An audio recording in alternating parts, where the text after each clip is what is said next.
எல்லாருக்கும் வணக்கம். எல்லாரும் எப்படி இருக்கீங்க? இன்னைக்கு நம்ம பார்க்க போகிற சமையல் வந்து ஒரு ஹெல்த்தியான ரெசிபி தாங்க. அது என்னென்னு பார்த்தீங்கன்னா, குழந்தைங்களுக்கு ஒரு பாதாம் பவுடர் எப்படி பண்ணலான்னு பார்க்கலாம். அதுக்கு ஃபஸ்ட்டு நான் ஒரு கப்பு அளவுக்கு பாதாம் எடுத்திருக்கேன். அதை வந்து முழுகிற அளவுக்கு ஒரு மணி நேரம் அதை ஊற வச்சுக்கலாம். ஒரு மணி நேரம் ஊறின பிறகு அதை பாதாம் பருப்பை வந்து நம்ம தோல் எடுத்துடலாம்.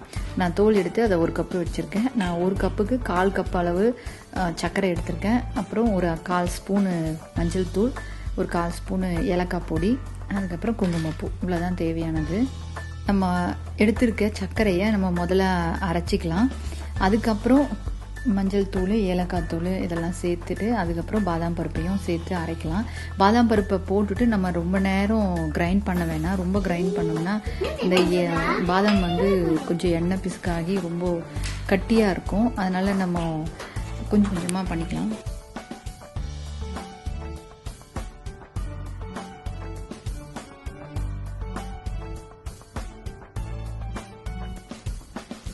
இப்போ பாருங்கள், நான் கொஞ்சம் கொஞ்சமாக அரைச்சி நல்ல பவுட்ரு ஃபார்முக்கு அரைச்சிருக்கேன். நான் வந்து கொஞ்சம் பருப்பு கடிக்கிற மாதிரி அரைச்சிருக்கேன். ஏன்னா குழந்தைங்களுக்கு அது பிடிச்சிருக்கு. அதனால் உங்களுக்கு ஃபுல்லாக நல்லா ரொம்ப மசியாக அரைச்சி எடுத்துக்கணும் அப்படின்னாலும் நீங்கள் மசியாக அரைச்சி எடுத்துக்கோங்க. நான் அப்படி அரைச்சதை ஒரு தட்டில் நல்லா சூடு இல்லாமல் நல்லா ஆற வச்ச பிறகு ஒரு ட்ரையான பாட்டிலில் எடுத்து கொட்டி வச்சுக்கலாம். நீங்கள் வேணும்னா கொஞ்சமாக எடுத்து இப்போ ஒரு டப்பாவில் போட்டு வெளியே வச்சுட்டு மீதி எடுத்து ஃப்ரிட்ஜில் ஸ்டோர் பண்ணிவிடுங்க. இந்த மாதிரி ஆறின பிறகு இந்த மாதிரி பாட்டிலில் எடுத்து போட்டுக்கலாம்.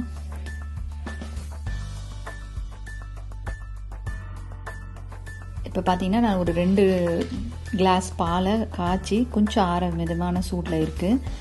ஒரு 2.5 ஸ்பூன் அளவுக்கு இந்த பாதாம் பருப்பை பவுடரை வந்து போட்டு மிக்ஸ் பண்ணிவிட்டு ஆற்றி குழந்தைங்களுக்கு கொடுக்கலாம். நீங்கள் வந்து கொஞ்சம் சில்லாக வேணும் அப்படின்னா நீங்கள் கொஞ்சம் ஃப்ரிட்ஜில் வச்சுட்டு அதுக்கப்புறம் குழந்தைங்களுக்கு கொடுக்கலாம். நான் கொஞ்சம் மிதமாக இருக்கிற சூட்லேயே வந்து நான் குழந்தைங்களுக்கு கொடுக்குறேன்.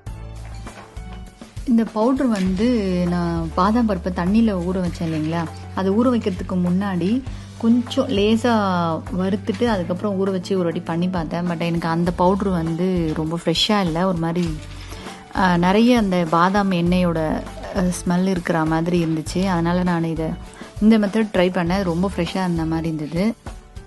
இப்போ இந்த கிண்ணத்தில் பார்த்தீங்கன்னா கொஞ்சம் பருப்பு இருக்குது. நான் இந்த மாதிரி குழந்தைங்க இந்த மாதிரி கடித்து சாப்பிட்றத விரும்புகிறாங்கன்றதுனால நான் கொஞ்சம் அந்த மாதிரி அரைச்சிருக்கேன்.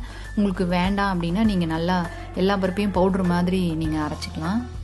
இது கண்டிப்பாக ஒரு ரொம்ப ஹெல்த்தியான ஹோம்மேடு பாதாம் பவுட்ருங்க. நீங்கள் இதை வந்து ஃப்ரிட்ஜில் ஸ்டோர் பண்ணி வச்சுட்டிங்கன்னா இந்த பாதாம் பவுட்ரை கண்டிப்பாக ஒரு மாதத்துக்கு மேலே நம்ம யூஸ் பண்ணலாம்.